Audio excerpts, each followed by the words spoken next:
Você conhece quais são as regras lógicas de interpretação da Bíblia Sagrada? Ou ainda, você já ouviu falar que existem regras lógicas de interpretação da Bíblia Sagrada?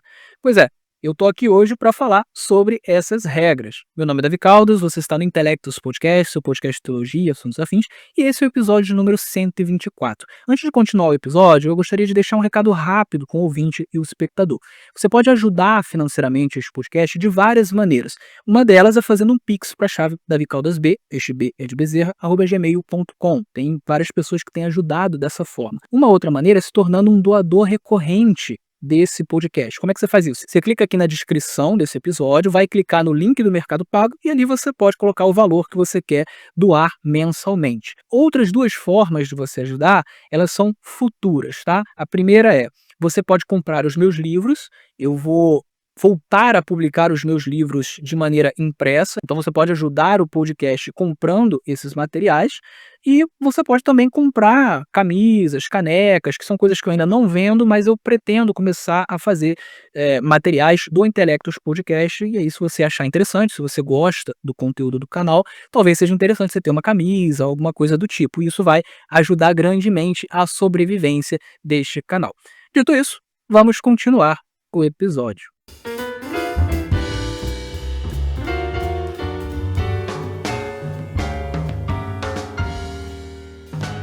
Muito bem, hoje a gente vai falar sobre as regras lógicas de interpretação, e algo que chama a atenção quando a gente usa essa frase, regras lógicas de interpretação, é justamente a palavra lógica, né? Por que eu uso essa palavra? Porque essas regras, elas não são regras inventadas pelo Davi Caldas, elas não são regras inventadas por alguma outra pessoa, por um conjunto de teólogos, por um povo, por uma cultura. Não, essas regras, elas são regras universais, elas são válidas para todos os povos, elas são válidas em todos os tempos. Essas regras, elas fazem parte da realidade, elas são dados da realidade, certo? Por isso que elas são lógicas, elas fazem parte das leis do pensamento, das leis do raciocínio lógico, tá bom? E essas regras lógicas de interpretação, elas são essenciais, evidentemente, para que você possa interpretar. O que é interpretar?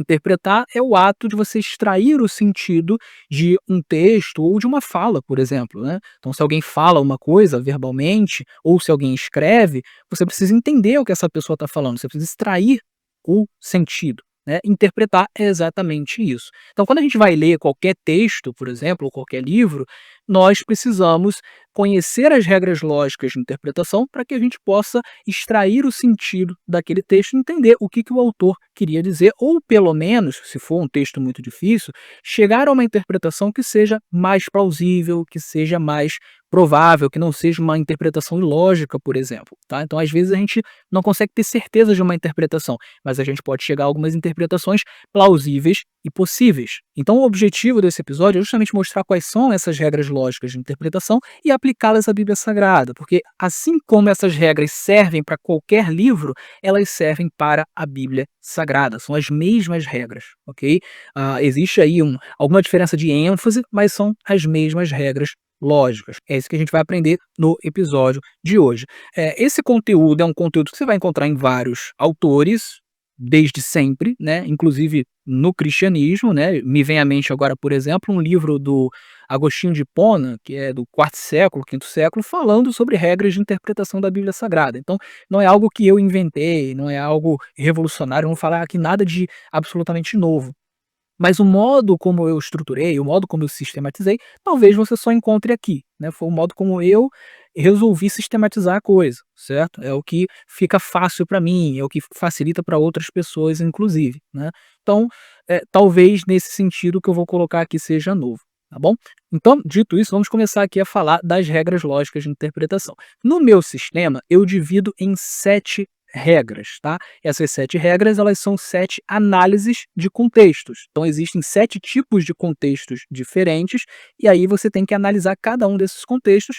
Cada uma dessas análises é uma das regras. Eu também chamo esses contextos de peneiras. Por quê? Porque para você ter uma interpretação que seja verdadeira, ou que pelo menos seja plausível, provável, possível, ela precisa passar por essas 7 peneiras. Se ela não passa por essas 7 peneiras, a gente tem algum problema nessa interpretação, tá bom? Então isso ajuda bastante em termos sistemáticos, porque você vai fazer uma interpretação, você pode listar ali os 7 contextos, as 7 peneiras, e você vai ticando cada um deles. "Ah, a minha interpretação ela passa nessa aqui? Passa. Ela passa nessa aqui? Passa". E ao fim disso, você vai ter uma interpretação sólida. Então isso esse é o meu método, esse é o meu sistema. Quais são esses 7 contextos? São o contexto temático, o contexto histórico-cultural, o contexto idiomático, o linguístico, o contexto estilístico, o contexto teológico, o contexto moral e o contexto lógico. Então agora, na sequência, eu vou falar de cada um desses contextos. Eu devo me demorar mais no contexto temático, que é talvez o mais importante, tá? E aí a gente vai seguindo o fluxo até o final, depois eu faço os meus comentários finais, tá bom? Vamos começar pelo contexto temático. O contexto temático, ele é o tema central no qual está inserido o trecho que você está lendo e você quer interpretar, certo? Ou seja, existe um todo do qual faz parte esse trecho. Então, há coisas antes desse trecho que você está lendo, há coisas depois desse trecho que você está lendo. E esse todo, ele trabalha um tema central. Então, o trecho que você está lendo, ele faz parte desse tema central. E, portanto, ele deve ser interpretado à luz desse tema central, certo? Você não pode destacar esse texto desse tema central. E você não vai entender corretamente esse texto sem você entender o tema central. Então é por isso que você precisa ler o que está antes e o que está depois. Essa análise do contexto temático, ela acontece em círculos concêntricos que vão se ampliando. Como assim, Davi? Vamos lá. Vamos dizer que você está lendo um verso, vamos dizer o verso 16 do capítulo 3 de João, certo? Para você entender bem esse verso, é interessante você ler o verso 15, que é o verso imediatamente anterior, e o verso 17, o verso imediatamente posterior, né? Então esse é o contexto temático mais imediato, são os versos anteriores e posteriores, certo? Mas você pode aumentar isso, você pode ler os 2 versos anteriores e os 2 versos posteriores, ou os 3 versos anteriores e os 3 versos posteriores.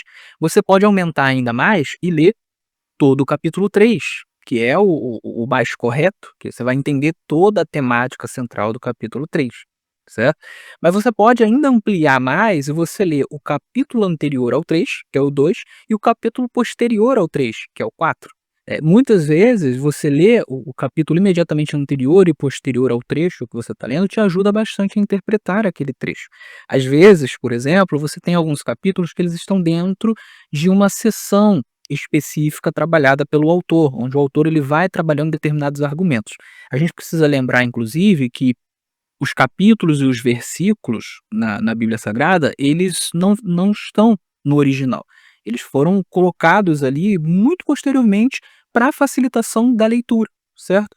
Então, os autores originais, eles não desenvolveram o seu pensamento dentro daqueles capítulos e versículos, tá?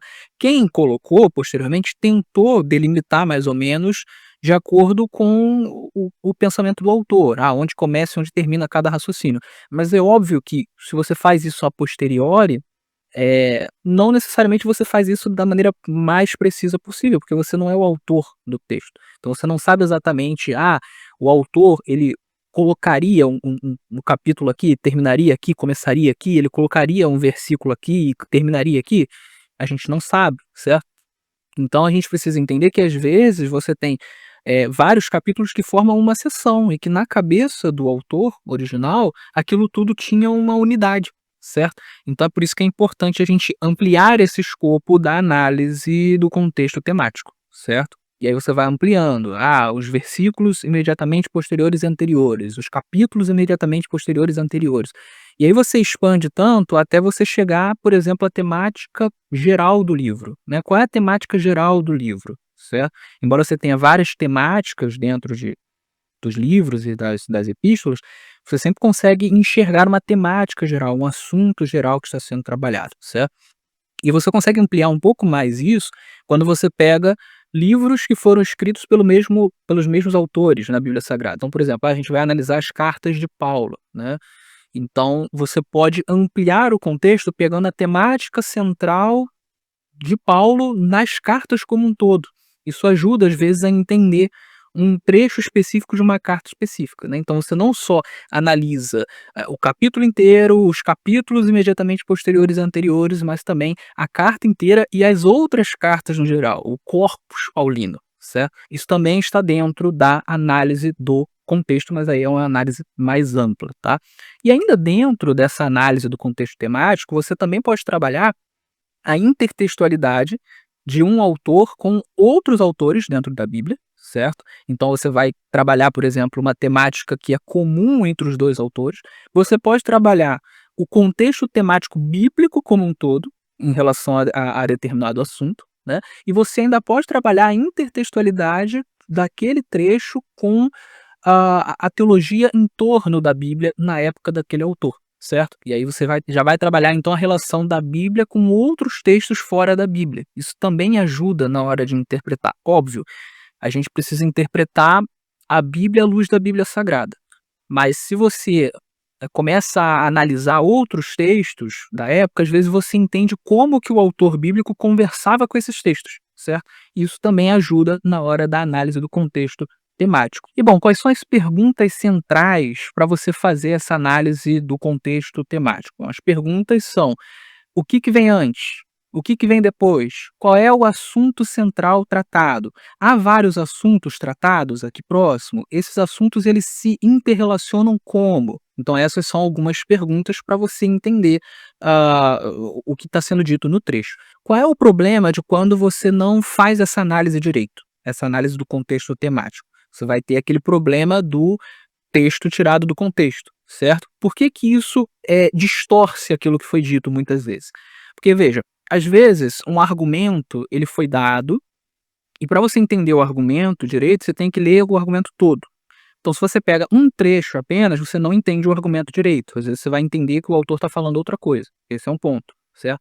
Outro ponto, às vezes ao longo de um texto, vai ter uma parte em que o autor ele vai enfatizar mais um determinado ponto, certo? Se você lê só aquilo e não lê o resto, você faz uma interpretação extremista, às vezes. Você entende que o autor está falando uma coisa com um peso muito maior do que o que realmente o autor está dando, porque aquilo, na verdade, é uma parte de um todo maior, certo?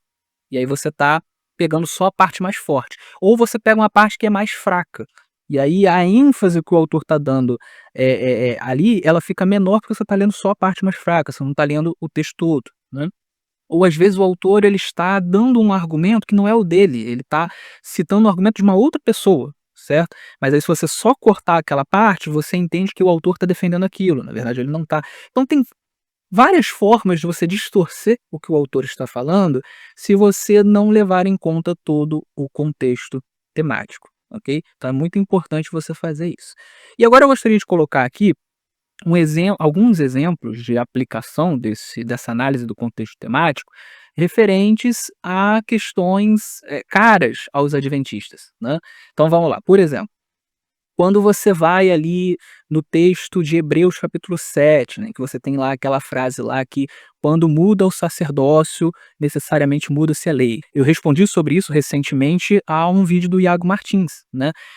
Veja, ele interpreta que a lei ali está se referindo a toda a lei. E eu mostrei que, do ponto de vista do contexto temático, não tem como sustentar isso. Porque o capítulo 7 inteiro, ele não fala sobre toda a lei. Ele fala sobre aqueles mandamentos referentes a sacrifício de animais, sacerdócio terreno, santuário terreno, certo? E quando você expande essa análise para toda a epístola aos Hebreus, a mesma coisa. Ele está falando sobre mandamentos relacionados a sacrifício de animais, a sacerdócio terreno, a santuário terreno. Então não faz sentido que ali a palavra lei ela esteja se referindo à lei como um todo, incluindo, por exemplo, os 10 mandamentos. Não está dentro do contexto isso. Então o que Iago fez ali foi tirar uma passagem do seu próprio contexto temático. Então essa é uma forma da gente evitar esse tipo de problema, certo? Outro exemplo, Marcos capítulo 7. Ali o evangelista diz que Jesus tornou puros todos os alimentos. Ali Jesus fala que não é o que entra na boca do homem que o torna impuro, mas sim o que sai, o que é produzido pelo coração, né? E aí muita gente usa esse texto para dizer, olha, ali Jesus está se colocando contra, anulando as leis dietéticas de Levítico 11, Deuteronômio 14.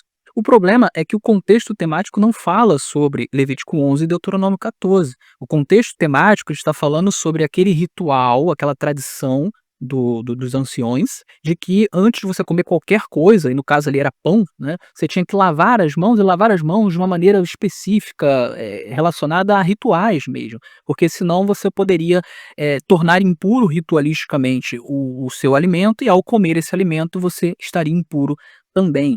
E aí Jesus ele se coloca contra essa tradição, porque essa tradição ela simplesmente não estava na Torá.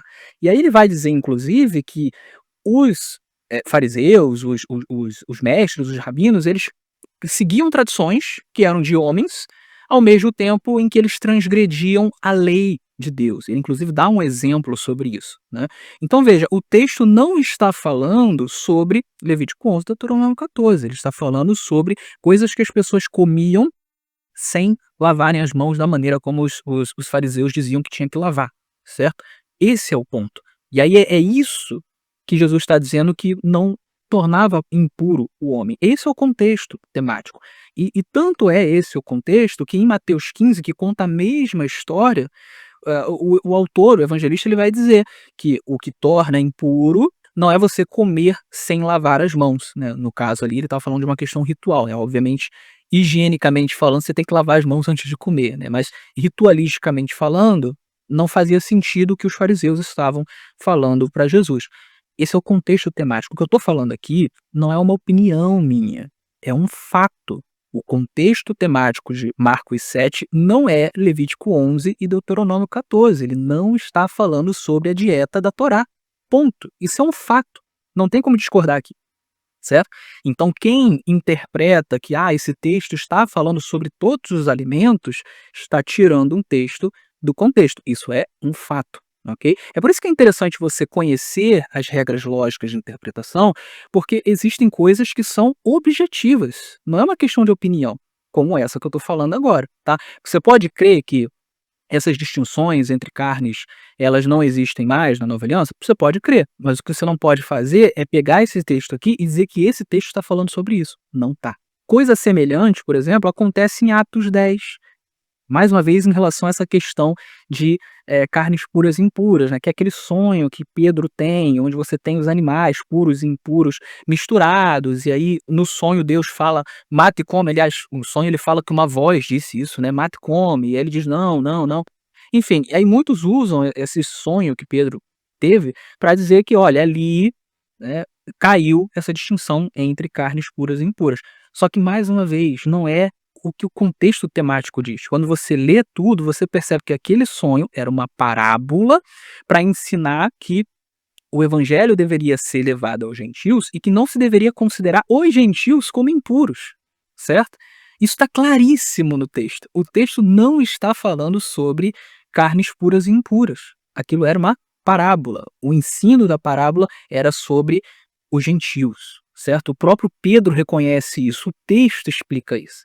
Então, veja a importância de você se ater ao contexto temático, certo? E eu poderia ficar aqui horas falando sobre vários textos que as pessoas tiram do contexto. Não só pessoas simples, mas muitas vezes teólogos importantes, gabaritados, inteligentes, mas na hora deles interpretarem, eles fazem uma interpretação que sai do contexto original da passagem. A gente tem que ter muito cuidado com isso, certo? Temos que interpretar dentro do contexto original, tá bom? Então essa é a primeira análise que a gente precisa fazer, o contexto temático da passagem. E esse é o contexto mais importante, tá? Se você domina isso aqui, eu acho que você resolve 50% das distorções, tá? Inclusive, muitos ateus, eles fazem ataques à Bíblia Sagrada muito baseados em passagens que eles interpretam mal porque não leram o contexto inteiro, porque interpretaram fora do contexto temático. Então, se você domina isso aqui, você resolve muitos problemas, tá? Esse é um dos principais contextos e que muita gente comete erros bobos na hora de interpretar, tá bom? O segundo contexto é o contexto histórico ou contexto histórico-cultural. O que é isso? É basicamente o tempo e o lugar de onde o texto saiu, ou ainda o tempo e o lugar de onde saiu a história que o autor está descrevendo no texto. Às vezes são coisas diferentes, né? Às vezes um autor está escrevendo sobre algo que aconteceu em outro lugar, em outro tempo que não o dele. certo? Então a gente precisa analisar o contexto histórico da história que ele está contando. Mas existe o contexto histórico do próprio escrito, né? Então você tem um autor que está escrevendo para uma determinada plateia, né? Um determinado público, e aí a gente precisa entender quando que ele está escrevendo isso, para quem ele está escrevendo, né? Esse escrito ele está indo para qual lugar, ele está saindo de qual lugar. Então isso é o contexto histórico-cultural. Por que que é importante a gente entender o contexto histórico-cultural? Porque, veja, existem muitas informações que são dadas em um texto que elas são de conhecimento das pessoas de uma época e de um lugar, mas não são do nosso conhecimento, quando nós não somos da mesma época e do mesmo lugar. Então a gente vai entender melhor o que está sendo escrito e qual é o sentido quando a gente faz esse mergulho no contexto das pessoas originais que estavam lendo aquele escrito e no contexto do autor que estava escrevendo aquele registro, certo? Existem coisas, por exemplo, que o autor vai falar que as pessoas da época entendem, então o autor não precisa dar muitos detalhes, mas a gente que está de fora, a gente fala: "Mas por que que ele está falando isso? O que que significa isso?". Então fica mais claro pra gente que está afastado, geograficamente e temporalmente do que aconteceu, de quem escreveu, do que foi escrito, fica mais claro pra gente quando a gente faz essa análise de como era o contexto, ok? O contexto histórico, muitas vezes, ele está no contexto temático, tá? Às vezes você consegue captar muita coisa do que estava acontecendo historicamente, de como era o lugar, de como era o tempo, a partir do próprio escrito da pessoa. Às vezes a pessoa ela é detalhista, ela está colocando várias coisas ali. Mas às vezes você precisa fazer uma complementação a partir de outros registros históricos para você entender o que estava acontecendo na época, tá? Então isso tudo compõe o que a gente chama de contexto histórico ou histórico-cultural. Quais são as perguntas que a gente precisa fazer? Eu já fiz algumas, mas a gente faz de novo, né? Quem foi que escreveu? Para quem que escreveu? De onde escreveu? Qual era o lugar que essa pessoa vivia? Qual foi o lugar que essa pessoa nasceu, né? Que às vezes difere de onde ela vivia. Qual era o tempo, e aí detalhes sobre o tempo e o lugar, né. Então, como é que era a política, como é que era a economia, como é que era a cultura, quais eram os principais problemas, o que estava acontecendo de problemático naquela época, né.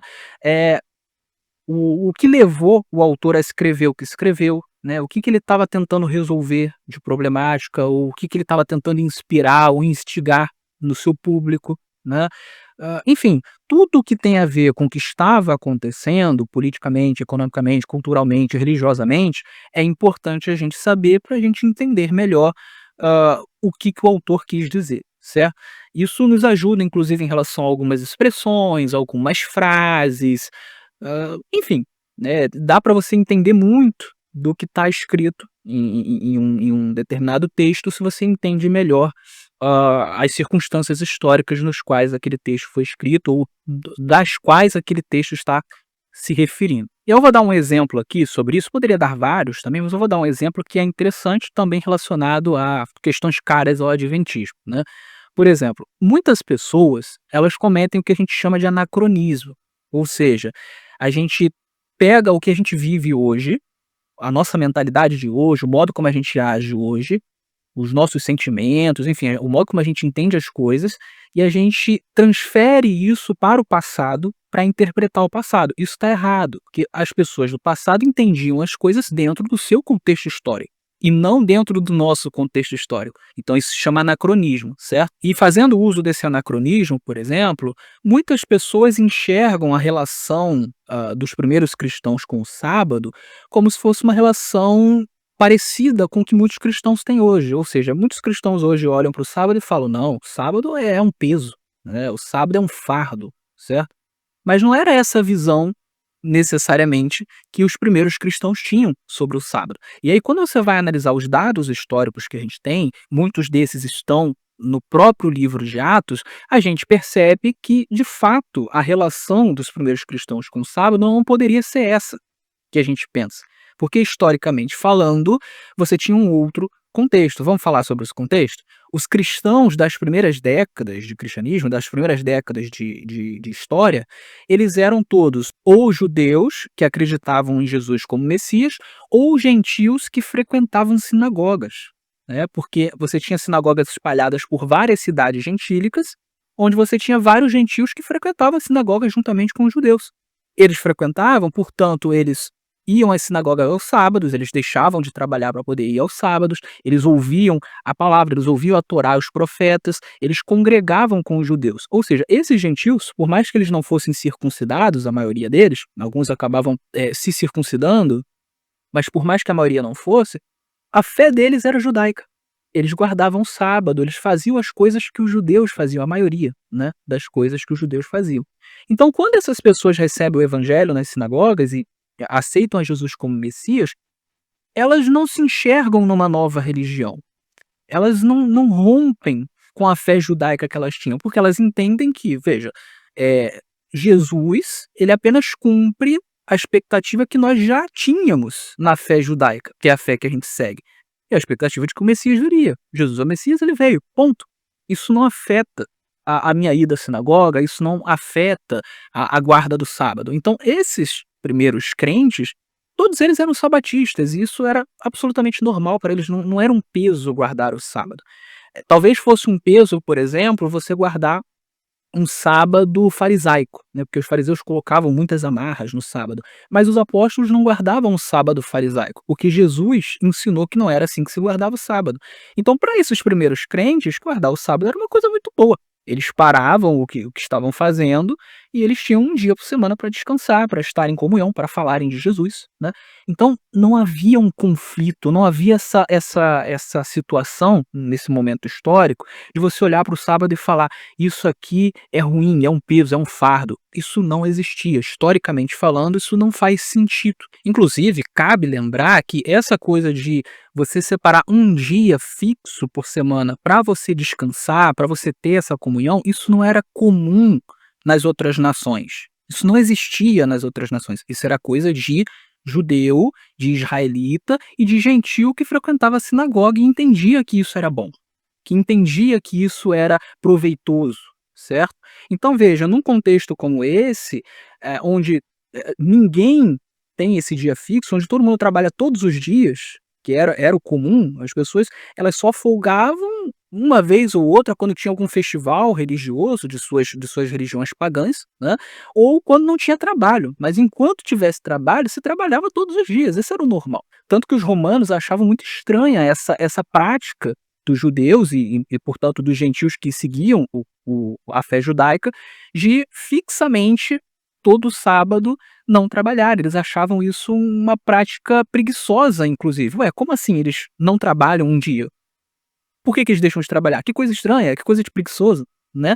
Então, para quem se achegava à fé judaica e entendia a bênção disso, entendia como que é bom você ter um dia para poder parar e para poder ter comunhão, isso óbvio que não era um peso, era uma coisa boa. Era, literalmente você deixar a escravidão do trabalho, a idolatria do trabalho. É você dar um tempo para, especificamente, Deus e a sua congregação. Então, não havia nenhuma razão para que esses primeiros crentes, judeus, crentes em Jesus, e gentios frequentadores de sinagoga, olhassem o sábado como algo pesado, como muitas pessoas hoje olham. Pelo contrário, o sábado sempre foi um símbolo anti-escravidão, né, anti-idolatria do trabalho, certo? E você entender esse contexto histórico é importante para você entender como que os textos do Novo Testamento vão lidar com a questão do sábado, certo? Uma das razões pelas quais a patrística tinha uma visão ruim do sábado, negativa do sábado, é porque a patrística era antijudaica, extremamente antijudaica. Então eles liam o Novo Testamento com olhos antijudaicos, né? E ao fazer isso, eles criavam um anacronismo, porque eles pegavam o seu sentimento de que o sábado é uma coisa ruim, pesada, coisa de judeu, e eles empurravam isso sobre as pessoas do passado, né? Como se esse fosse o pensamento dos cristãos da primeira década, certo? E isso distorcia o modo como eles enxergavam os próprios textos. E isso foi sendo passado de geração em geração, se tornou uma tradição, certo? Então existe aqui um anacronismo, esse é um problema causado justamente por você não se ater ao contexto histórico, que no caso aqui, grande parte dele está registrado na própria Bíblia Sagrada, certo? O nosso terceiro contexto é o contexto idiomático ou o contexto linguístico. O que é esse contexto? É simplesmente a língua ou o idioma no qual foi escrito o texto que você está querendo interpretar, certo? Então, no caso da Bíblia, o Antigo Testamento foi escrito originalmente em hebraico, em sua maior parte, e em algumas partes em aramaico. E o Novo Testamento foi escrito em grego. Então, quando você lê uma Bíblia em português, ou em inglês, ou em francês, você está lendo uma tradução, certo? O original não era em português, não era em francês, não era em inglês. Era ou em hebraico, ou em aramaico, ou em grego. E por que que é importante você saber isso? Porque o processo de tradução é um processo difícil. Muita gente acha que traduzir é muito fácil. Você pega uma tabela onde você tem, isso aqui nessa língua é isso aqui, essa palavra significa isso. Nessa outra língua é essa palavra aqui. Então você vai olhando a tabela e vai colocando ali as palavras de acordo com o que significa na outra língua. Não é assim que funciona. Existem palavras, por exemplo, que expressam um conceito em uma língua que em outra você não tem uma palavra que expressa exatamente o mesmo conceito. E aí fica difícil de você achar uma palavra que seja um sinônimo. Às vezes você não consegue, às vezes você só consegue uma aproximada, certo? Existe um outro problema que é, às vezes, os tradutores eles não chegam num acordo em relação ao que exatamente significava uma determinada palavra em um determinado contexto, certo? E aí eles têm que fazer uma decisão sobre como traduzir aquilo. E às vezes você tem 2, 3 traduções, que são igualmente plausíveis, pode ser uma coisa, pode ser outra, e não se chega a um consenso. Isso é em toda a Bíblia? Claro que não, existem textos que são muito mais fáceis de traduzir do que outros, outros são muito mais difíceis. Mas eu estou dando alguns exemplos de como tradução não é uma coisa fácil, certo?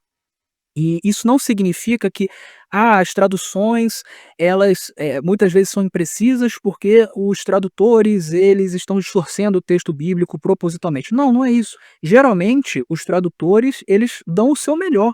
Geralmente eles estão tentando traduzir da melhor maneira possível, certo? Existem casos de pessoas que distorcem, que usam o seu viés, mas no geral as traduções são muito boas, principalmente hoje em dia. A tradução ela evoluiu muito com o passar do tempo, né?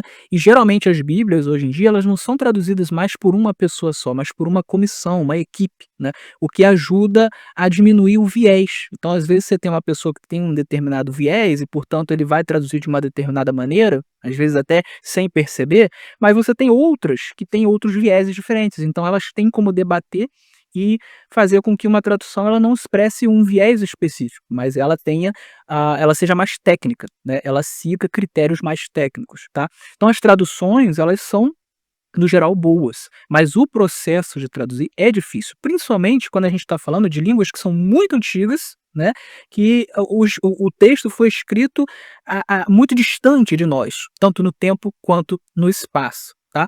E quando a gente entende isso, a gente percebe que sim, é possível que determinados textos eles estejam traduzidos de uma maneira não muito precisa, certo? Ou que exista alguma outra tradução que é mais precisa e, ao longo do tempo, novas versões da Bíblia, novas, traduções da Bíblia, elas vão surgindo justamente para tentar, de alguma forma, em muitos casos, fazer uma tradução mais precisa de determinada frase ou de determinada palavra.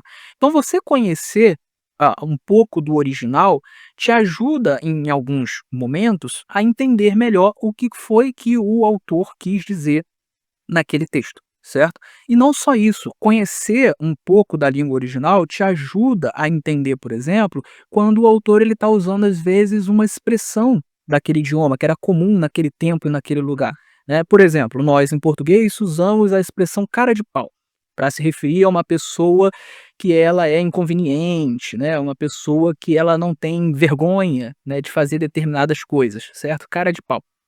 Agora, isso é uma expressão idiomática. Não dá para você traduzir isso literalmente. Se você tentar traduzir isso literalmente para uma outra língua, as pessoas que não são do Brasil, que não são dessa época, provavelmente não vão entender. Ah, o fulano era muito cara de pau. E a pessoa fica pensando, ué, mas o que que é um cara de pau? Ele tinha cara de madeira? Não, não deve ser literal isso, mas o que que significa isso? Então existem várias expressões que a gente usa que são localizadas. É do nosso tempo, é do nosso lugar. Na Bíblia acontece a mesma coisa. Então você entender o idioma original te ajuda a entender essas questões também. Isso aqui é uma expressão, isso aqui era algo que costumava ser dito na época e tal. Então tem várias questões da língua que nos ajudam nesse sentido, né. Ou por exemplo, esse termo aqui, ele traduz tal termo que sempre é usado por esse autor em uma circunstância tal. Então isso às vezes te ajuda a entender o argumento que ele está desenvolvendo em um determinado texto, porque ele está usando a mesma expressão que ele usa sempre numa circunstância tal. Então isso ajuda também, certo? Então esse é mais um dos contextos que a gente precisa analisar, o contexto idiomático, o contexto linguístico. Um exemplo que eu posso dar de aplicação, também caro aos adventistas, é o seguinte, são dois, na verdade. Em relação à palavra inferno. A palavra inferno ela não existe no original. É uma palavra latina que traduz outras palavras. Ela traduz a palavra Sheol no Antigo Testamento, ela traduz a palavra Hades no Novo Testamento, ela traduz a palavra Geena também no Novo Testamento e traduz a palavra Tártaro, que aparece poucas vezes também no Novo Testamento, certo?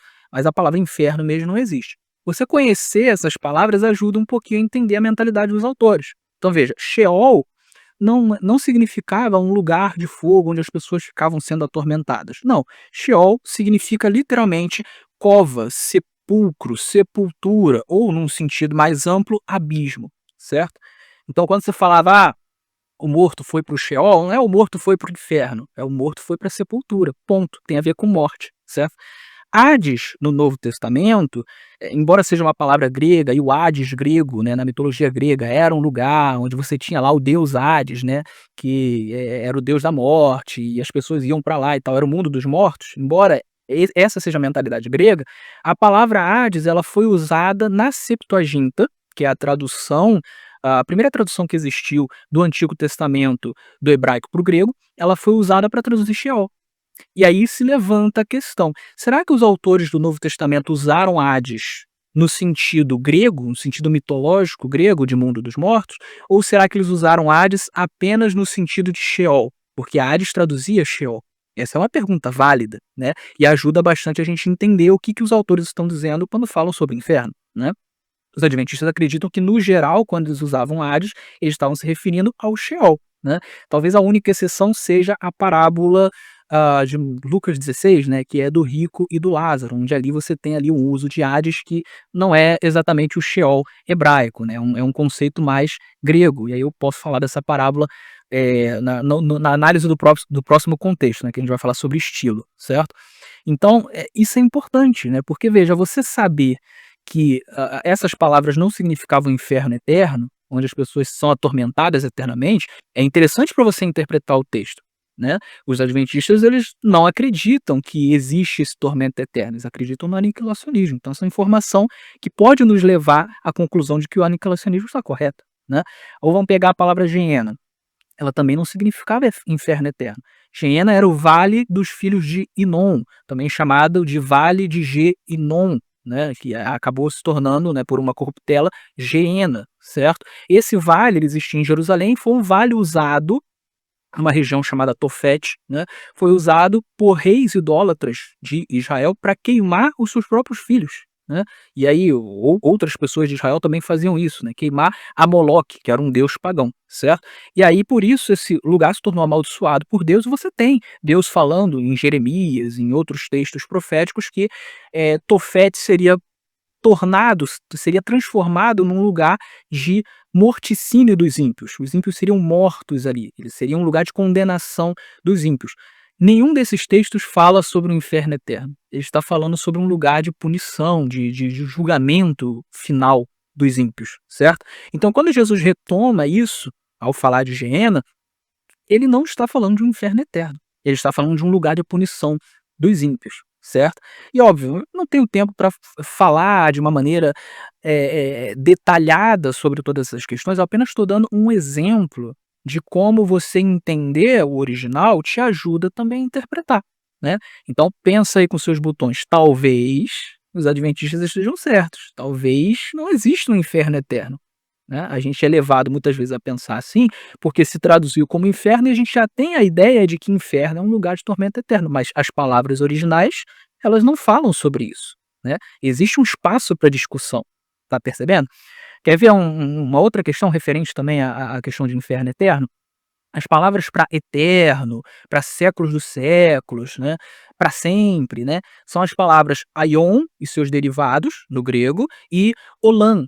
e os seus derivados no hebraico, certo? Essas duas palavras, elas muitas vezes elas são usadas não no sentido de eternidade, embora elas tenham esse sentido também, mas no sentido de algo incessante dentro de um contexto, ou seja, enquanto dura o contexto. Sabe aquela coisa, eterno enquanto dura? Então, muitas vezes elas são usadas nesse sentido, isso dentro da própria Bíblia, inclusive.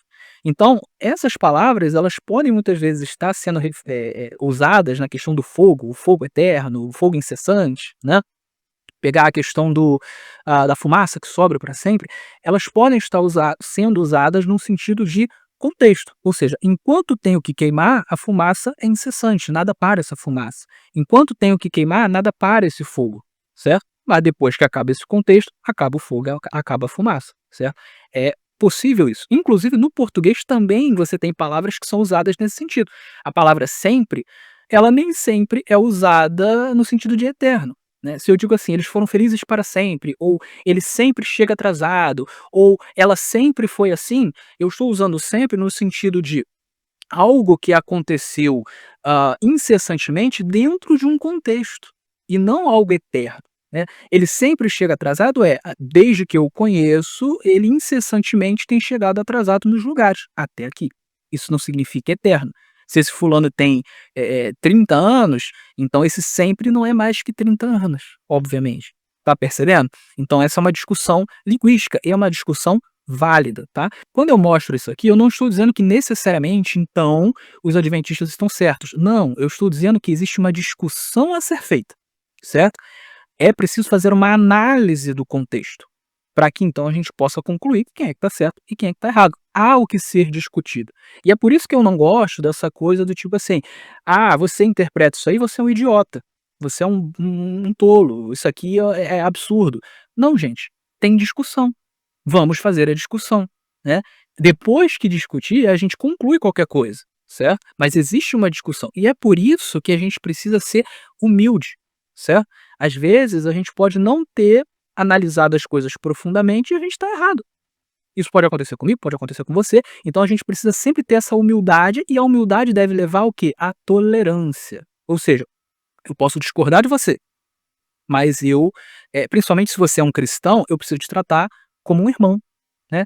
Eu preciso te tratar bem, eu preciso te tratar com amor, eu preciso respeitar o fato de você interpretar diferente, ainda que eu discorde, certo?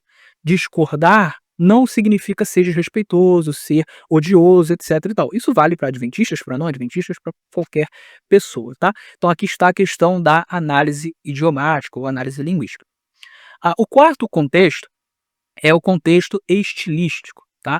O que que é o contexto estilístico? É o estilo no qual foi escrito o texto que você está lendo. É basicamente isso. Existem vários estilos diferentes, tanto fora da Bíblia quanto dentro da Bíblia. Vamos focar na Bíblia. Na Bíblia você tem os evangelhos, é um estilo, né? O estilo evangelho, que é uma espécie de biografia, certo? Você tem as cartas, é o estilo epistolar. Você tem os livros que são proféticos, e dentro dos proféticos você tem os proféticos apocalípticos, como o caso de Daniel e Apocalipse. Isso é um estilo diferente também.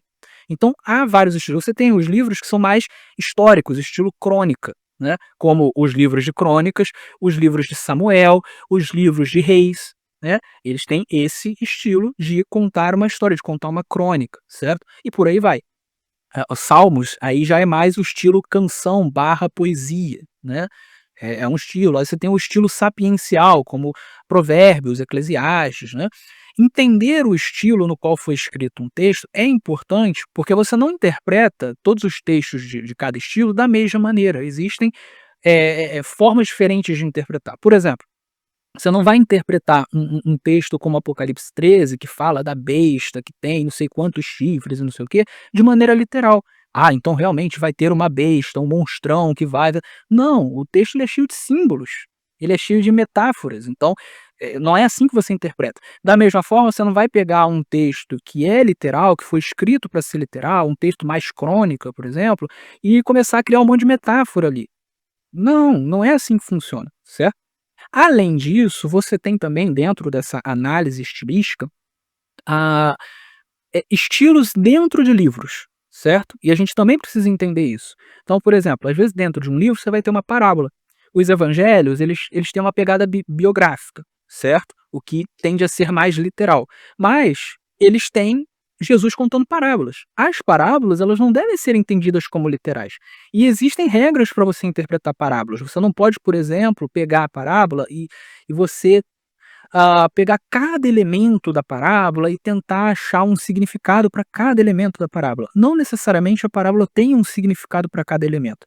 A parábola, ela tem um objetivo central e, portanto, ela vai ter um significado em alguns elementos centrais. E geralmente, você vai ter a explicação da parábola onde esses elementos centrais eles vão ser indicados. Olha, parábola significa isso aqui. Mas não é para você ficar procurando fazer um ensino absolutamente detalhado a partir de cada detalhezinho da parábola, inclusive detalhes que a parábola não explicou, que tinham algum significado.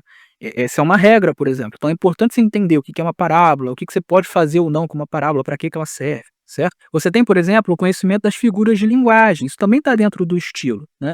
Muita gente lê a Bíblia e acha que ela tem que interpretar tudo como literal ou tudo como simbólico, né? Tem outras pessoas que pensam dessa maneira. E essas pessoas, elas não percebem que existem figuras de linguagem e que existem figuras de linguagem diferentes.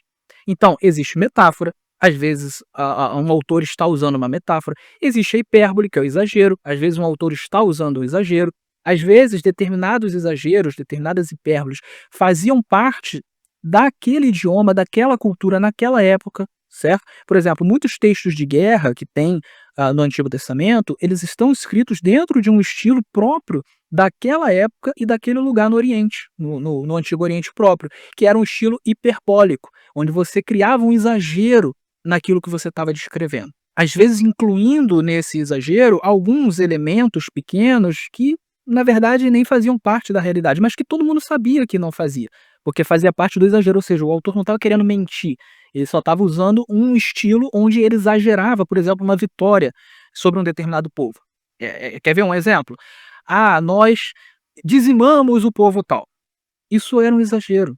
Não era assim que funcionava, né? Muitas vezes eles apenas tiveram uma grande vitória em um campo de batalha sobre soldados. Não tinham civis ali, né? Mas aí na hora de escrever, dizimamos o povo tal. Na Bíblia isso acontece muito, dizimamos o povo tal.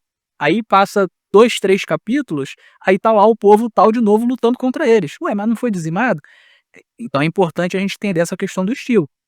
Metáfora, ironia, tem na Bíblia, sarcasmo, tem na Bíblia, que mais? Enfim, então você tem que entender que as figuras de linguagem existiam na época, e você precisa perceber essas figuras também para que você consiga interpretar melhor o texto bíblico, tá? 2 exemplos que eu posso dar aqui, de aplicação dessa análise, também relacionados a coisas caras ao adventismo, são os seguintes: o primeiro é aquele texto que está em Apocalipse, eu acho que é Apocalipse 6, se eu não me engano, não vou pegar aqui agora, mas que tem as almas debaixo do altar. Muita gente usa esse texto para dizer assim: "Olha, tá aí, no céu tem almas debaixo do altar que estão clamando pela vingança, porque são as almas dos mártires, né, então estão clamando pela justiça, né, isso prova que a alma é imortal. Mas veja, esse é um texto extremamente simbólico, cheio de elementos simbólicos, claramente, que está em um livro extremamente simbólico, né. Imaginar que as almas estão literalmente debaixo de um altar, o que elas estão fazendo ali? Por que elas estão debaixo de um altar, né? Percebe? Você tem vários elementos ali que claramente são simbólicos. E aí você acaba perdendo de vista o objetivo dos símbolos, né. O altar era o quê? Era o lugar onde você tinha os sacrifícios de animais feitos pelos sacerdotes. Então ali está simbolizando que os mártires, eles morreram, né. Mas eles estão clamando, então quer dizer que eles estão vivos. Ora, mas você tem em Hebreus, por exemplo, o texto dizendo, não só em Hebreus, mas em Gênesis, né, o texto dizendo que o sangue de Abel clamava, né, da terra. Isso não é literal. O sangue não clama literalmente. Então isso é um símbolo. Está expressando como que a pessoa que morreu é necessário fazer uma justiça por ela.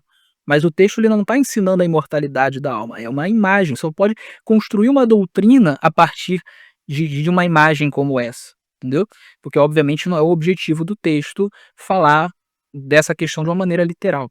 Esse é um exemplo que eu posso dar. O outro exemplo, falei que eu ia mencionar, a questão ali da parábola do rico e do Lázaro. Veja, aquilo ali claramente é uma parábola, certo? Não é Jesus, ele não está ensinando algo literalmente, como por exemplo no Sermão do Monte, ele está colocando uma parábola. A parábola, ela tinha um objetivo específico, o texto mostra, certo? E não era o objetivo de ensinar a imortalidade da alma. Aquele texto, inclusive, ele era um texto comum no Antigo Oriente, ele rodava, ele tinha várias versões desse texto. Então Jesus simplesmente se apropriou de uma história comum, folclórica que existia, né? E ele usou aquilo ali para dar um ensino naquele momento. A história em si que ele conta é cheia de coisas que claramente são simbólicas, né, que claramente não poderiam ser verdadeiras, como por exemplo o fato de que, o inferno e o céu eles estão tão próximos a ponto de que quem está no inferno consegue conversar com quem está no céu, né. É o que acontece na história. Isso obviamente é simbólico, certo? Então aquela história ali ela é toda simbólica. E se você analisar com cuidado, você percebe até alguns elementos de humor ali. Então Jesus provavelmente contou essa história de uma maneira sarcástica, irônica, né, com um fim objetivo, certo? Então você não pode usar esse texto para você sustentar uma doutrina literal da imortalidade da alma, que é um texto absolutamente simbólico e que se você for começar a utilizar como literal, você vai ter que literalizar várias coisas naquele texto que são absurdas, que se tornam absurdas quando você encara como literais, certo? Então isso é também uma aplicação da ideia de que a gente tem que se ater ao contexto estilístico. Tá? A gente não pode derrubar o contexto estilístico. O quinto contexto é o contexto teológico. O que é o contexto teológico? É tudo que se refere à teologia dos envolvidos, certo? Ou seja, a teologia da pessoa que escreveu o texto, a teologia de quem recebeu o texto, as teologias vigentes na época que estavam em voga ali, que estavam sendo discutidas, que influenciavam ali naquela situação, né? Então você vai analisar isso e você vai analisar tudo isso à luz também de uma teologia geral do autor em outros documentos, né? E de uma teologia geral da Bíblia Sagrada, certo? Então o que você faz na análise do contexto teológico é colocar todas as teologias envolvidas em perspectiva, porque a sua interpretação ela precisa estar de acordo com todas essas teologias, certo? Ela precisa ter coerência com todas essas teologias, ela precisa fluir de todas essas teologias. A teologia geral da Bíblia, a teologia do autor, a teologia estabelecida naquele documento em específico, isso precisa ser analisado, certo? E você entender as outras teologias que estão na discussão te ajuda a entender o que é que estava sendo discutido, o que é que estava sendo respondido, o que estava sendo contrariado, onde havia concordância, etc. Então você faz um estudo mais amplo disso, certo? Muitas pessoas passam por cima dessa análise teológica quando, por exemplo, esquecem que os autores do Novo Testamento eram israelitas, hebreus, judeus, e que, portanto, possuíam uma teologia judaica, hebraica, né. Se você pegar, por exemplo, a galera da NPP, o que eles fazem, embora eu não concorde com todas as suas conclusões, mas o que eles fazem é muito interessante. Eles tentam resgatar uma análise mais profunda do contexto hebraico, judaico, israelita do primeiro século, né, do período do Segundo Templo, para eles entenderem o que os autores escreveram, em especial o que Paulo escreveu, né, a nova perspectiva de Paulo, né, o que Paulo escreveu, né. Então vamos entender o que Paulo escreveu à luz das teologias daquela época, né, como que ele se relacionava com essas teologias, como que ele respondia a essas teologias, etc e tal. E aí a NPP faz um trabalho interessante nesse sentido de resgatar esse contexto, né. O contexto teológico, ele se confunde um pouco com o contexto histórico-cultural, os 2 caminham muito juntos, e às vezes se confunde um pouco também com, uma análise do contexto temático mais amplo, quando você começa a pensar na intertextualidade entre textos, da Bíblia e entre textos da Bíblia e outros textos fora da Bíblia, tá bom? E aí um exemplo que eu posso dar de aplicação a essa questão é justamente a visão que os autores do Novo Testamento possuíam dos judeus e de Israel e do judaísmo, da fé judaica, certo? Ah, os patrísticos, justamente porque eles tinham um antijudaísmo muito forte, que começou a surgir e crescer já no primeiro século, né, quando os apóstolos já vinham começando a morrer e o evangelho vinha se expandindo muito, você começou a ter um antijudaísmo muito forte, você já não tinha apóstolo suficiente para combater esse tipo de coisa, né, e aí na sequência isso se alastrou pela igreja, e aí quando vieram os pais da igreja, eles já estavam contaminados pelo antijudaísmo, que só cresceu ao longo do tempo. A partir do antijudaísmo, você passou a ter, por exemplo, a teologia da substituição, onde se entende que a igreja substituiu Israel e que a igreja agora é o novo Israel. Você passou a ter uma visão do judaísmo e do cristianismo como 2 religiões diferentes. Veja, inicialmente, a fé em Jesus, ela surge não como algo diferente da fé hebraica, judaica, israelita. Ela surge como uma vertente da fé judaica e, na visão dos crentes em Jesus, a vertente verdadeira, né. Era o verdadeiro judaísmo, vamos dizer assim, né. É quem esperava o Messias chegou, aceitou o Messias, certo? Então não havia essa divisão que existe hoje. Essa divisão ela foi se construindo gradualmente, até que você passou a ter judaísmo e cristianismo como coisas diferentes. E quando essa divisão começa a se tornar mais forte, você começa a ter o surgimento de uma visão preconceituosa, por exemplo, em relação a judeus que passavam a crer em Jesus, mas queriam continuar as suas práticas judaicas, né? E aí começou a ter um preconceito muito forte com essas pessoas, por quê? Porque se judaísmo e cristianismo são coisas totalmente diferentes, então se você é judeu e você passa a crer em Jesus, você tem que abandonar tudo do judaísmo, certo? E aí você começa a ter um problema, né, de aceitação desse judeu, que era judeu, que queria continuar sendo judeu, mas que acreditava em Jesus, certo? Então você começa a ter essa divisão. E aí esquece-se, por exemplo, ou diminui-se, por exemplo, o fato de que todos os apóstolos eram judeus, Jesus era judeu, a família de Jesus era de judeus, né? Os primeiros crentes em Jesus eram todos judeus, né? E por muito tempo foram maioria na igreja, até que os gentios começaram a se tornar maioria, certo? E aí quando você esquece tudo isso, você começa a criar uma teologia antijudaica, como eu já falei agora há pouco, e ler os textos do Antigo e do Novo Testamento a partir desse óculos antijudaico, certo? E aí a partir daí também que você começa a ter uma visão negativa do sábado, uma visão negativa da distinção entre carnes puras e impuras, você começa a entender isso como coisas de judeu, né, e aí como judeu e cristão são coisas totalmente diferentes, então a gente tem que olhar isso como uma coisa ruim, então o cristão ele não pode fazer essas coisas, porque senão ele é um judeu, e aí você começa a ter todas essas distorções que vão crescendo ao longo da história da igreja. Tudo isso que eu estou falando aqui, você consegue encontrar vários e vários, historiadores e teólogos, e não necessariamente adventistas, que falam sobre essa questão, certo?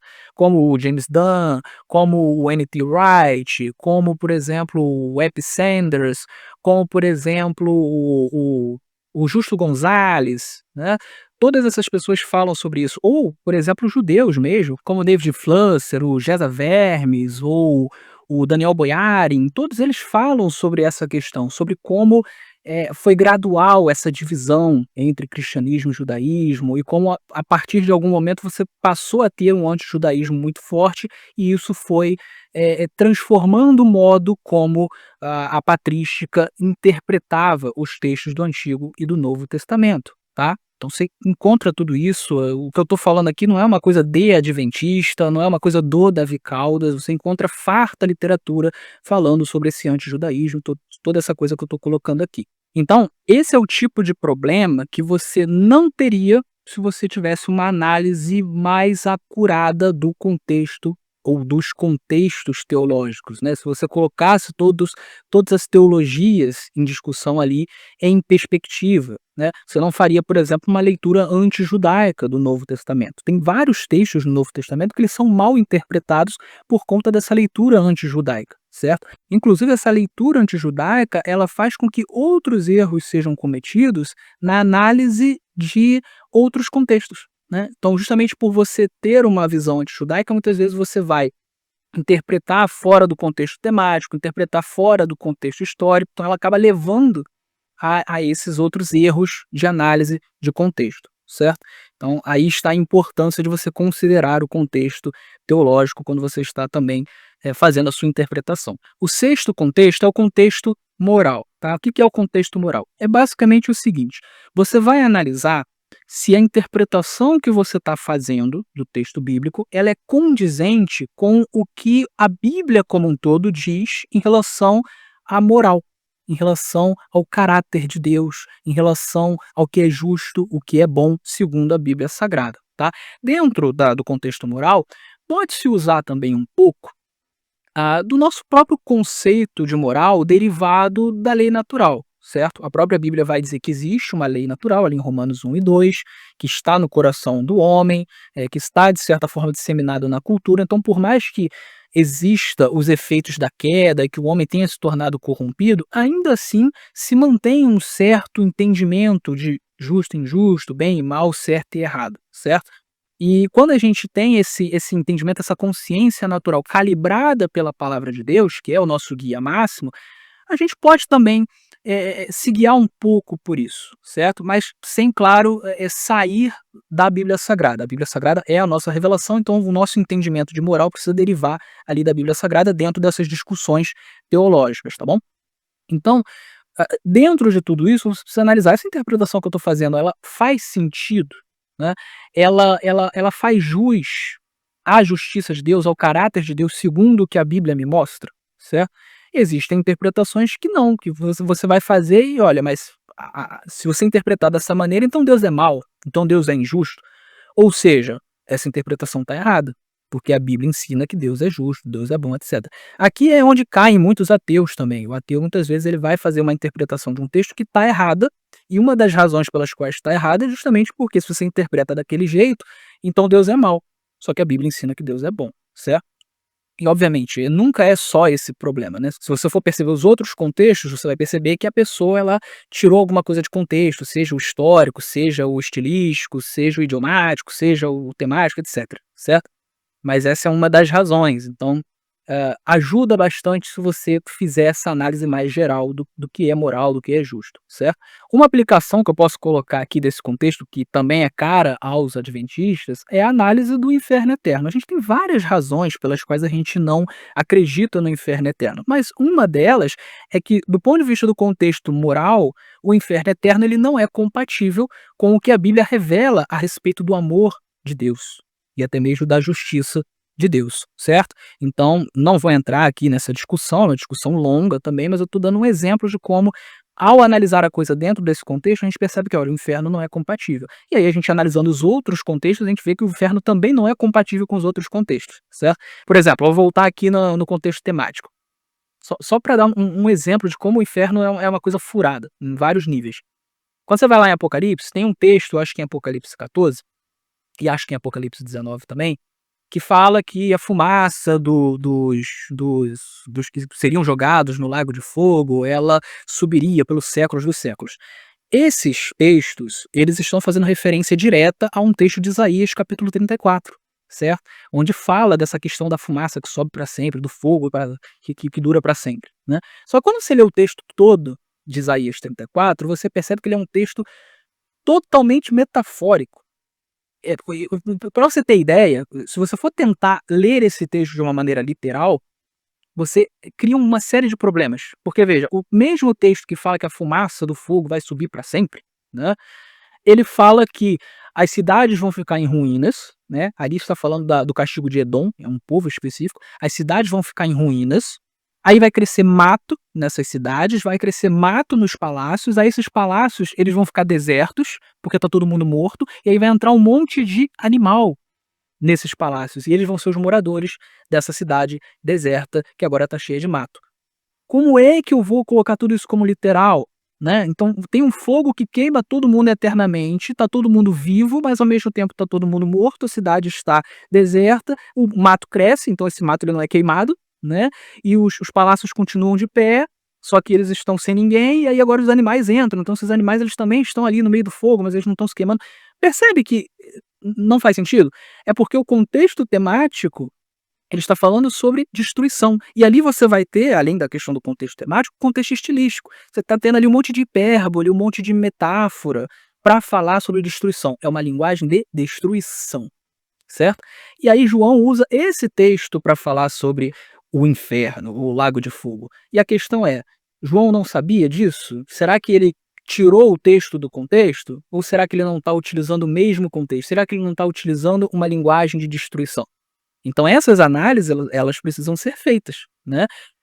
E muitas vezes você, a partir do momento em que você vê que não se encaixa no contexto moral, você consegue perceber melhor que também não se encaixa em outros contextos, é isso que eu estou querendo dizer. Então nunca é só o contexto moral, né, o contexto moral é um deles, né. O inferno, por exemplo, o inferno eterno, ele não se encaixa em nenhum contexto, nem no idiomático, nem no temático, nem no teológico, em nada, certo?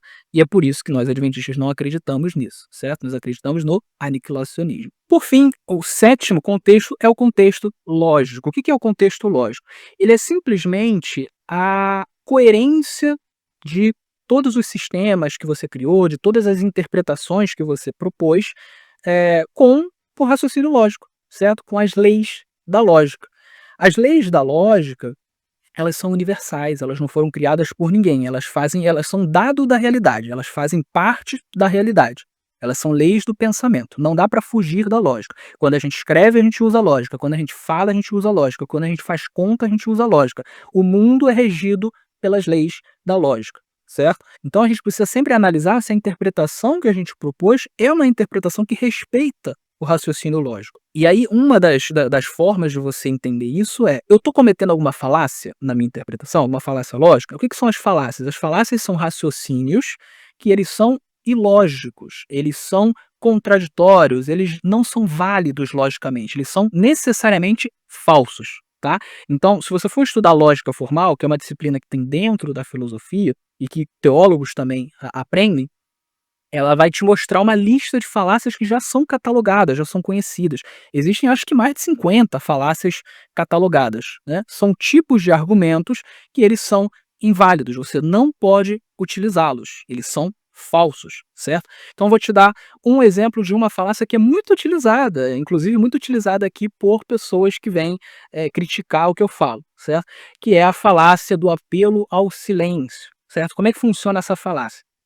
Você vai tentar provar cabalmente algo que você defende, ou provar cabalmente que algo não existe ou não existiu, com base no silêncio sobre aquilo. Então, um autor não falou sobre determinada coisa, então logo aquilo não existe, ou logo a minha interpretação está correta, certo?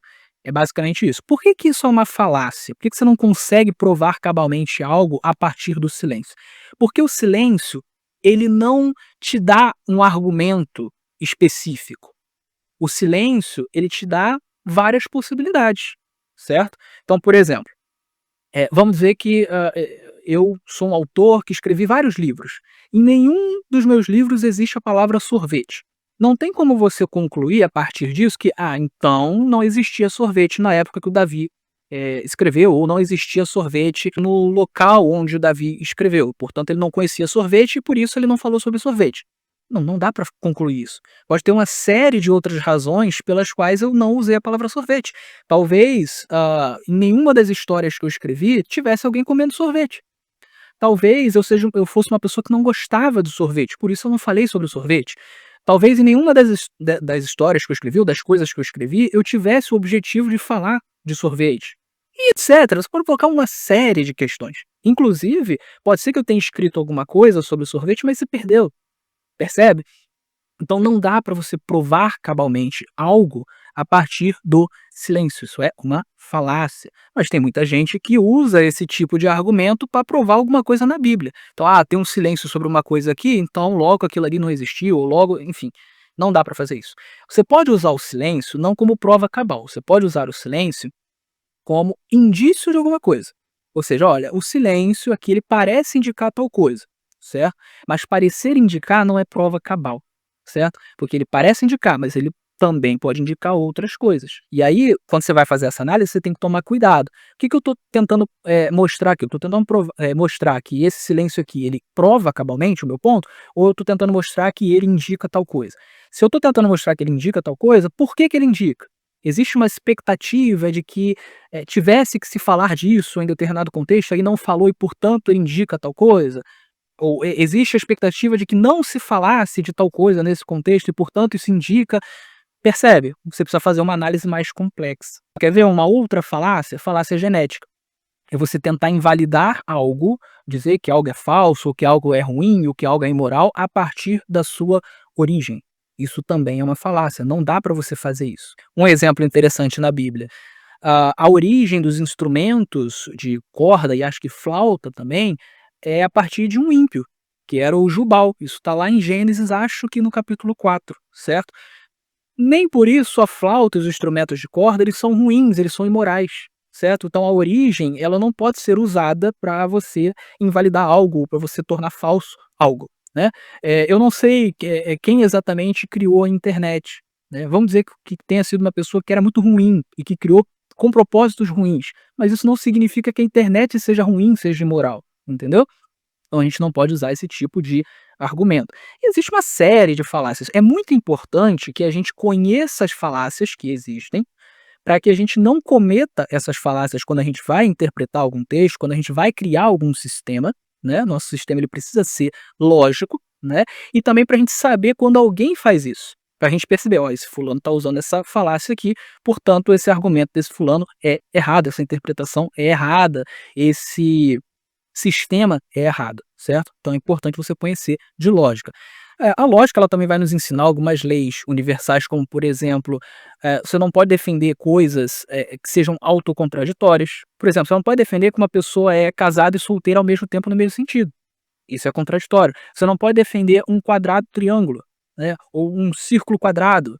Ou é círculo ou é quadrado, ou é triângulo ou é quadrado, percebe? Ou é casado ou é solteiro. Isso são coisas que a gente sabe através da lógica. E isso ajuda a gente a entender quando uma interpretação ela não pode acontecer. Às vezes um texto ele não pode ser interpretado de determinada maneira porque ele fere a lógica ou porque ele comete uma determinada falácia. Isso é muito útil, certo? Você conhecer também de lógica te ajuda a entender quais sistemas eles são mais razoáveis, menos razoáveis, né? Te ajuda a entender, por exemplo, coisas que às vezes são logicamente derivadas, né? Então, por exemplo, nem toda verdade você consegue deduzir a partir da lógica, mas existem verdades que você consegue deduzir a partir da lógica. Verdades que você não consegue deduzir não significa que elas sejam ilógicas, só significa que com os elementos que você tem, você não consegue deduzir com a lógica. Agora, existem verdades que você constrói um argumento onde você tem as premissas e a conclusão, ela necessariamente é verdadeira porque ela se deriva das premissas, certo? Então, um exemplo que eu gosto de colocar é premissa número um. Todas as pessoas que moram na casa de Maria têm cabelo longo. Premissa 2. João mora na casa de Maria. Conclusão. Logo, João tem cabelo longo. Veja, se as duas premissas estão corretas, necessariamente a conclusão está correta, certo? Não tem como escapar. Então, isso é uma verdade logicamente derivada, logicamente dedutível. Às vezes a gente pode encontrar determinadas coisas em determinados textos que são verdades logicamente dedutíveis. Às vezes a gente pode encontrar alguém dizendo que é uma verdade logicamente dedutível, determinada coisa, mas não é porque existe algum erro de premissa. Então você ter esse conhecimento lógico te ajuda a interpretar melhor a Bíblia Sagrada. Um exemplo que eu posso dar de aplicação desse contexto lógico é o seguinte: tem aqueles cristãos que acreditam que o domingo substituiu o sábado como dia de guarda. Isso nem é mais tão comum hoje em dia, mas já foi muito comum no passado, certo? E aí eles argumentam assim, não, o domingo substituiu por quê? Porque Jesus ressuscitou no domingo. Então logo o domingo passou a ser o dia de guarda. Mas veja, se você montar um silogismo, o silogismo é essa fórmula de argumentação onde você tem duas premissas e uma conclusão, as duas premissas precisam ser verdadeiras para levar à conclusão, certo? Então se você constrói esse silogismo, você percebe que não faz sentido, é uma falácia esse pensamento. Porque veja, premissa número 1, o sábado era para ser guardado. Premissa número 2, Jesus ressuscitou no domingo. Aí eles colocam a conclusão, logo o domingo passou a ser guardado. Essa conclusão ela não segue das premissas. Seguiria se você tivesse o seguinte: premissa número 1, o sábado era guardado. Premissa número 2, Jesus ressuscitou no domingo e disse que agora o domingo substituiria o sábado. Aí você pode colocar a conclusão. 3. Logo, agora o domingo substitui o sábado. Ponto. Certo? Só que você não tem isso na Bíblia Sagrada. Então, pelo próprio raciocínio lógico, você percebe que a conclusão não se segue das premissas. O fato de Jesus ter ressuscitado no domingo não implica que o domingo se tornou um dia santo no lugar do sábado. Não se deriva daí essa questão, certo?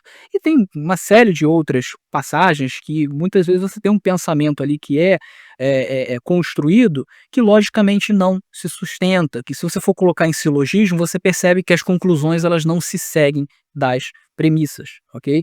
Então, essa é uma aplicação que a gente poderia fazer, que também é cara ao adventismo, né? Enfim. Então, aqui estão os 7 contextos, as 7 análises de contexto. Evidentemente, tudo isso aqui que eu fiz foi um grande resumo, certo? Eu poderia ficar horas e horas aqui dando vários exemplos, explicando como é que se aplica, etc e tal, mas é para você ter uma ideia de como funciona a interpretação de texto. Alguns textos da Bíblia, muitos textos, eu diria a maioria, eles são de fácil interpretação. Às vezes você consegue interpretar sem você utilizar todos essas análises de contexto. Às vezes, apenas utilizando, por exemplo, a análise do contexto temático, você já consegue interpretar corretamente um texto. É possível. Os textos mais fáceis permitem que isso aconteça. Mas, muitas vezes, você vai se deparar com textos mais difíceis, às vezes muito difíceis, né? E aí, para você conseguir interpretar corretamente, ou, no mínimo, para você dar uma interpretação plausível e provável, você vai precisar conhecer bem todas essas regras e aplicar bem todas essas regras, profundamente todas essas regras. E aí que mora, muitas vezes, o problema de vários intérpretes. Muitas vezes, eles não estão aplicando todas essas regras, ou não estão aplicando corretamente. E aí você acaba tendo interpretações equivocadas. Veja, dominar essas regras vai fazer com que você nunca erre? Óbvio que não. Nós somos falíveis, então às vezes a gente não está enxergando um erro que a gente está cometendo. Agora, já ajuda muito, se você conhece bem as regras lógicas de interpretação, se reduz muito o número de erros, certo? Por fim, eu gostaria de dizer uma coisa às pessoas que muitas vezes dizem que você crê naquilo que você crê por causa de Ellen White, e não por causa da Bíblia Sagrada, né? Muita gente diz isso. Muita gente fala isso dos adventistas, né? E veja, pelo que eu mostrei aqui, obviamente, eu creio no que eu creio porque eu utilizo as regras lógicas de interpretação. Sempre foi assim. Aliás, eu não sou adventista de berço, tá? Eu me tornei adventista porque eu estudei a Bíblia, eu apliquei essas regras lógicas de interpretação, embora na época eu não tivesse sistematizado dessa maneira, mas eu apliquei essas regras lógicas de interpretação, tenho aplicado até hoje e cheguei à conclusão de que tá correta a interpretação adventista, né? Então, por que eu acredito no sábado, na mortalidade da alma, no aniquilacionismo, na distinção entre carnes puras e impuras, na doutrina do santuário, enfim, por que eu acredito nessas coisas, né? Na interpretação historicista da Bíblia Sagrada, é porque eu pego todas essas regras lógicas de interpretação, eu aplico aos textos bíblicos, eu aplico aos sistemas, né? E eu chego à conclusão de que, olha, passa pelas peneiras. Tudo isso passa pelas peneiras. E, portanto, eu creio que está correto. É isso, certo? Se você discorda de mim, não tem problema, mas a discussão ela precisa acontecer dentro da Bíblia, utilizando-se as regras lógicas de interpretação, ok? É assim que se discute, e sempre de maneira humilde e utilizando-se da tolerância para com quem pensa diferente. Ok? Então é isso que eu queria deixar claro para vocês. Eu espero que esse episódio tenha sido útil, que ele ajude nos estudos de vocês, nas análises de vocês.